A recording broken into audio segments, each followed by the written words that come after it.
Today, my nostalgic pick is the 1993 action family comedy starring Ernie, Reyes Jr., Surf Ninjas. So let's get this thing started.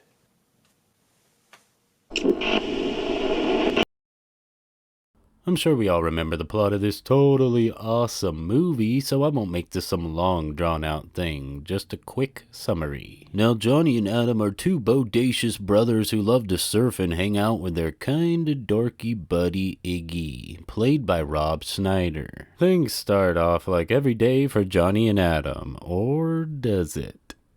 Oh, he feels one coming. Good one. Oh, it's a good one. It's a killer. So the two bros and their buddy Iggy go about their day, not noticing the ninjas who are trying to kill them are the mysterious eye patch dude who keeps saving their butt. That is until a big ninja attack breaks out at their dad's restaurant, where they totally kidnap their father Mac after he takes on all the ninjas so his sons can escape. This is when the eye patch dude Zach tells him that their real father was a king and their land was overthrown by some dirtbag played by Leslie Nelson. Those children will never escape! These surfer dudes are in disbelief, but soon accept their destinies to head back to their homeland, take out this ruthless warlord, and free their people. Now this is a big task for these totally awesome bros. But that doesn't mean they're without a fighting chance, man, because they discovered they have awesome, amazing abilities, as Adam can control some events from his Sega Game Gear. Now how cool is that?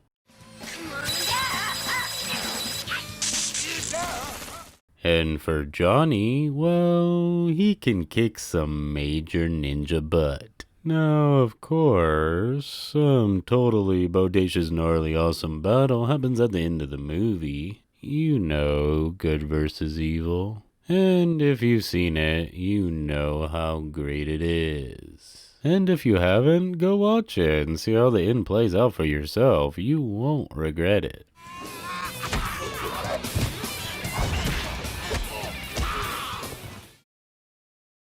I have already mentioned how Rob Schneider's in the film is a kind of dorky buddy Iggy. Now, I will admit, at first viewing, I felt, why is he in this movie? He seems a little out of place. But as time goes along, he starts to win me over, mainly because he thinks he has this ability to make things happen just by saying, what if blank and blank happens? And I actually find it to be pretty funny. This trail is massively narrow. What if somebody fell?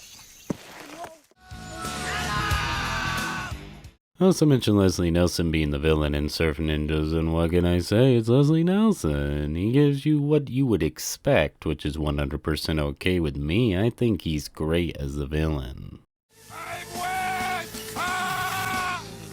I'm okay! The film also has old school rapper Tone Loc as Lieutenant Spence, and I'm not a big rap fan, but I've always kind of liked Tone Loc, mostly for his movie and TV appearances. He was good in Ace Ventura, Ford Fairlane, Fern Gully, and he's good here. His role in Surf Ninjas is actually my favorite role he's ever done. Yeah, now this feels a little bit more familiar. The multi-talented Kelly Hu is another fantastic guest star in Surf Ninjas. Now, she's one of those actresses I've seen pop up so many times in shows I've loved through the years. Like Growing Pains, Night Court, Nash Bridges, Martial Law, and Warehouse 13, just to name a few.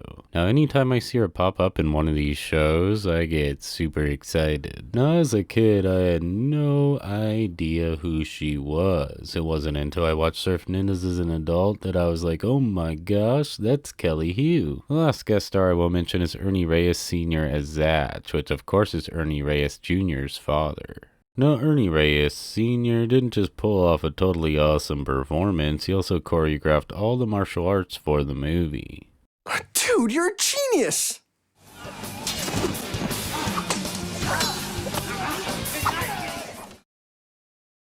Surf Ninjas was a box office bomb. Now, I don't believe this was because it was before its time. I mean, it's an original film with original characters, and that's not something you really see today. And everything about the movie is very 90s. The hairstyle, the languages, the ninjas, the surfing, the game gear, and even the actors are very 90s. So what do I think happened? Well, the movie was made for teenagers and kids at the time, and kids usually don't have jobs. And I don't think too many parents wanted to take their teenagers or kids to a Surf Ninjas movie or buy them a Surf Ninjas video game. I'm just not sure that was on too many parents' agendas back then, but I do believe us kids in the 90s did eventually find a way to watch the movie and loved it. Which turned into nostalgia as we all grew older, which led to its cult classic status. I don't know, like I said, it's just my opinion. Maybe I'm right, or maybe I'm wrong. Surfing and ninjas was totally a big thing in the 90s. It was everywhere from the Teenage Mutant Ninja Turtles, Point Break, the Three Ninjas, to even these kids on Opportunity Ducks doing some pretty awesome karate ninja moves.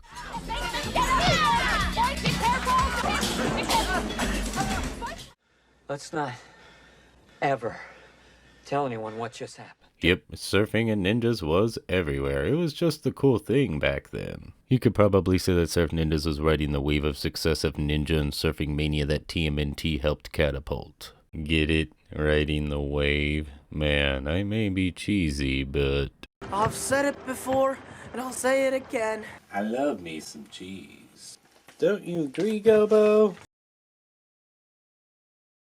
The short-lived TV series Sidekicks and Surf Ninjas do have one connection besides Ernie Reyes Jr., and it's the writer Dan Gordon, who wrote both the scripts for Surf Ninjas and the Sidekicks TV movie The Last Electric Night. Ernie Reyes Jr. brought him in because of their history working together, and this is a pretty cool little fact that I've always enjoyed because I like a lot of Dan Gordon's work, and this is one of his best. If you notice, Johnny wears a San Jose Sharks hat in the film, but he's in LA in the movie, so why wouldn't he be wearing a Los Angeles Kings hat, since that's LA's hockey team? Well, the reason is very simple. Ernie Reyes Jr. was born in San Jose, California, and I believe this was his way to throw a little nod to his hometown. Now, I can't find anything that actually says that's what the actor was doing, but I'm just saying it's a possibility.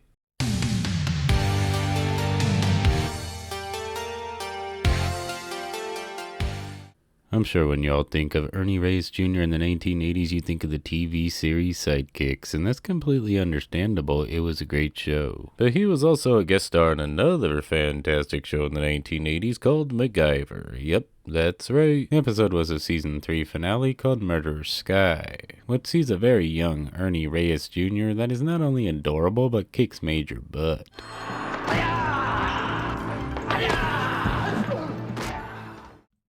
He has really great chemistry with Richard Dean Anderson, making it one of the better MacGyver episodes. I am of course a mega MacGyver fan and even named my first dog after the character, so I love this fact of him being on an episode of this amazing series.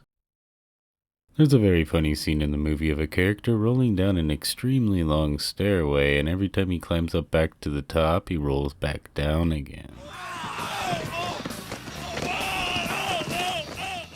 This reminds me of Toru from Jackie Chan Adventures, who frequently rolls down giant hills and things. So the question is, did Jackie Chan Adventures throw a little nod to Surf Ninjas? Well, while there's no official confirmation of this, it's still not an impossibility. It was not uncommon for the animated series to throw little nods at other franchises. So since it's unclear, I'm just gonna tell myself that it is, simply because I just want it to be. Surf Ninjas is an action-packed movie, so here's some of my favorite moments.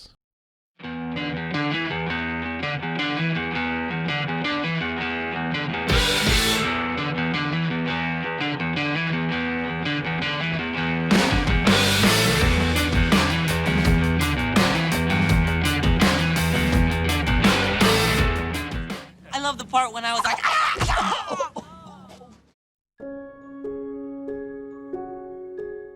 In the 1980s, we got Big Trouble in Little China, and in the 90s, we got Surf Ninjas. Both films were box office failures turned cult Classics. To me, Surf Ninjas is Ernie Reyes Jr.'s most iconic lead, and he should have got more praise for his role in the film. There's not too many movies that are more 90s than Surf Ninjas, and the 90s being my favorite decade, watching this movie is like eating ice cream on a hot day. It's a comfort that wraps me up in 90s nostalgia that just makes me feel good inside.